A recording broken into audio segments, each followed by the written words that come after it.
দেশ থেকে বিদেশ, খেলা থেকে বিনোদন, সব ধরনের খবর নিয়ে আমি মিঠু শুরু করছি নজরের দুনিয়া। রুশ তেল কেনায় 500% শুল্কের খাড়া, ভারতের উপর চাপ বাড়িয়ে নয়া বিলে অনুমোদন ট্রাম্পের। জট না কাটাই হয়নি বাণিজ্য চুক্তি, তার উপর রাশিয়ান থেকে তেল কেনায় ভারতের উপর চড়া হারে শুল্ক চাপিয়েছে আমেরিকা। এই পরিস্থিতিতে রুশ তেল নিয়ে আরো কড়া মার্কিন প্রেসিডেন্ট ডোনাল্ড ট্রাম্প। রাশিয়ার সঙ্গে বাণিজ্যকারী দেশগুলির উপরে 500% শুল্ক চাপানোর তোড়জোড় শুরু করে দিয়েছে হোয়াইট হাউস। সম্প্রতি এই সংক্রান্ত একটি বিল পাশের কথা চলছিল আমেরিকায়, এবার সেই বিলে অনুমোদন দিলেন ট্রাম্প। এই বিল পাশ হলে ভারত ও চীনের বাণিজ্যে বিরাট ধাক্কা খাবে বলে মনে করা হচ্ছে, কারণ বর্তমানে নিজ দেশের চাহিদা মেটাতে রাশিয়া থেকে 70% জ্বালানি তেল কেনে ভারত ও চীন। লিন্ডসে গ্রাহাম জানিয়েছেন, বেশ কয়েক মাস ধরেই বিলটি নিয়ে আলোচনা চলছিল। বুধবার এই নিয়ে মার্কিন প্রেসিডেন্টের সঙ্গে বৈঠকও হয়। সেই বৈঠকেই তিনি বিলটি পাশের অনুমোদন দিয়েছেন। বিল পাশের এটি আদর্শ সময়।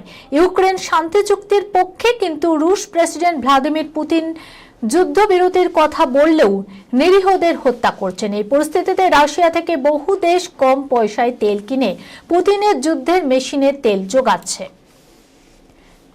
এই বিলটি পাশ হলে সেই দেশগুলির শাস্তির মুখে পড়তে হবে। বর্তমানে নিজ দেশের চাহিদা মেটাতে রাশিয়ার 70% জ্বালানি তেল কেনে ভারত ও চীন। এই জ্বালানি তেল ও গ্যাসের বড় গ্রাহক ব্রাজিল সহ আরো একাধিক দেশ। গ্রিনল্যান্ড দখলে প্রয়োজনে নামবে সেনাও, জানিয়ে দিল হোয়াইট হাউস। ভেনেজুয়েলার পর ডোনাল্ড ট্রাম্পের নজরে এবার গ্রিনল্যান্ড। বিশ্বের বৃহত্তম দ্বীপ দখল নিয়ে আলোচনাও শুরু হয়েছে। প্রয়োজনে সামরিক অভিযান হবে বলে জানান হোয়াইট হাউস। জাতীয় নিরাপত্তার স্বার্থে গ্রিনল্যান্ড প্রয়োজন বলে অনেকদিন ধরে দাবি করে আসছেন মার্কিন প্রেসিডেন্ট ট্রাম্প।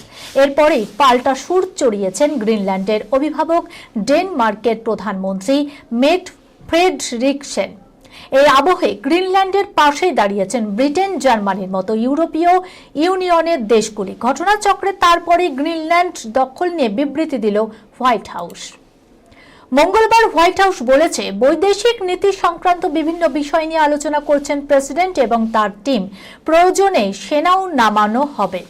তার দায়িত্বে থাকবেন কমান্ডার ইন চিফ। ডেনমার্কের মূল ভূখণ্ড থেকে প্রায় 3000 কিলোমিটার দূরে অবস্থিত গ্রিনল্যান্ড প্রায় 300 বছর ধরে কোপেনহেগেনের নিয়ন্ত্রণে। ঘটনাচক্রে ডেনমার্ক আবার আমেরিকার নেতৃত্বাধীন সামরিক জোট ন্যাটোর সদস্য। আমেরিকার সঙ্গে ডেনমার্কের সম্পর্ক বরাবর ভালো, সেই কথা স্মরণ করিয়ে ডেনমার্কের প্রধানমন্ত্রী ট্রাম্পের উদ্দেশ্যে বলেন, আমেরিকার কাছে আমার আর্জি, ঘনিষ্ঠ সঙ্গীকে হুমকি দেয়া বন্ধ করুন। একই সঙ্গে খোঁচা দিয়ে তিনি বলেন, যে দেশ বা যে দেশের মানুষ বলছেন আমরা বিক্রি হব না, তাদেরও হুমকি দেয়া বন্ধ করুন। আর হোয়াইট হাউসেরও বক্তব্য, সামরিক জোট ন্যাটোর প্রথম সারির সামরিক শক্তি হিসেবে আমেরিকা মেরু প্রদেশের স্বার্থকে রক্ষা করতে চায়, আর সেই কারণে গ্রিনল্যান্ডের উপর আমেরিকার নিয়ন্ত্রণ কায়েম করা প্রয়োজন। চুরি করতে গিয়ে ঘুলঘুলিতে আটকে বিপত্তি, শেষে পুলিশ এসে উদ্ধার করলো চোরকে, ভাইরাল ভিডিও। এককালে গ্রামাঞ্চলে সিধেল চোরেদের ছিল রমরমা বাজার। রাতের আধারে মাটিতে সুড়ঙ্গ খুঁড়ে গৃহস্থের সর্বস্ব লুটে নিয়ে যেত প্রশিক্ষিত চোরের দল। পাকা বাড়ির বারবারন্তে সেই সব সিধেল চোর এখন ইতিহাসের পাতায়। আধুনিক জমানায় দাঁড়িয়ে পুরনো সেই কৌশল প্রয়োগ করতে গিয়ে রীতিমতো বিপাকে পড়ল এক চোর। তালাবন্ধ বাড়ির এক্সজস্ট ফ্যানের ঘুলঘুলি বেয়ে ঢুকতে গিয়ে সেখানেই আটকে পড়ল চোর। না পারল ঢুকতে, না পারল বেরোতে। শেষে পুলিশ ডেকে উদ্ধার করতে হলো অভিযুক্তকে। চাঞ্চল্যকর এই ঘটনাটি ঘটেছে রাজস্থানের কোটা শহরে। জানা যাচ্ছে, কোটার বাসিন্দা সুভাষ কুমার রাওয়াত ও তার স্ত্রী গত 3রা জানুয়ারি এক মন্দিরে পুজো দিতে গিয়েছিল। অনেক রাতে বাড়ি ফিরে স্তম্ভিত হয়ে যান তিনি।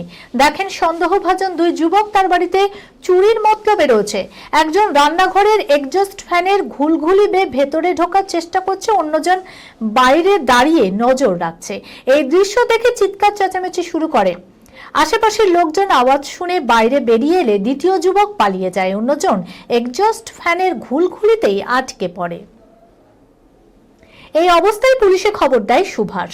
পুলিশ এসে এক্সজস্ট ফ্যানের ঘুলঘুলি থেকে উদ্ধার করে থানায় নিয়ে যায় অভিযুক্তকে। এই ঘটনার ভিডিও রীতিমতো ভাইরাল হয়েছে সোশ্যাল মিডিয়ায়, যেখানে দেখা যাচ্ছে ঘরের বাইরে মই বসিয়ে দুইজন পুলিশ কর্মী গর্ত থেকে হিচড়ে বের করছেন একজনকে। আরো কয়েকজন পুলিশ কর্মী ঘরের ভেতর থেকে অভিযুক্তকে বাইরের দিকে ঠেলছেন।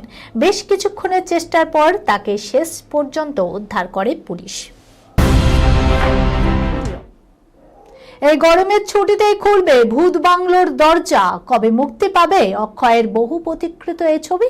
দেখুন, অক্ষয় কুমার আর প্রিয়দর্শন জুটি বলিউডের সব থেকে জনপ্রিয় পরিচালক অভিনেতা জুটি, যাদের হাত ধরে বলিউড পেয়েছে হেরাফেরি, ভাগম ভাগ, ভুল ভুলাইয়ার মতো ছবি। সেই জুটি আবার নতুন ছবি নিয়ে আসতে চলেছেন পর্দায়। সেই ছবির কথা বেশ কয়েকদিন আগে থেকেই সকলের জানা। ছবির নাম ভূত বাংলো। বালাজি মোশন পিকচার্সের সোশ্যাল মিডিয়া হ্যান্ডেলে একটি পোস্ট করে জানানো হয়েছে, বাংলো থেকে একটি খবর এসেছে। বাংলোর দরজা খুলবে আগামী 15ই মে 2026-এ। বলে রাখা ভালো, এই ছবির হাত ধরে 25 বছর পরে ফের একসঙ্গে পদার্পণ করবেন তাব্বু ও অক্ষয়। তবে বাঙালি দর্শকের যা সব থেকে বড় প্রাপ্তি হতে চলেছে এই ছবি থেকে, তা হলো নতুনভাবে ভূত বাংলোতে যিশু সেনগুপ্ত। এই ছবিতে যিশুর চরিত্র ফের নতুন কিছু দর্শককে উপহার দেবে বলেই প্রত্যাশা বাড়ছে সকলের।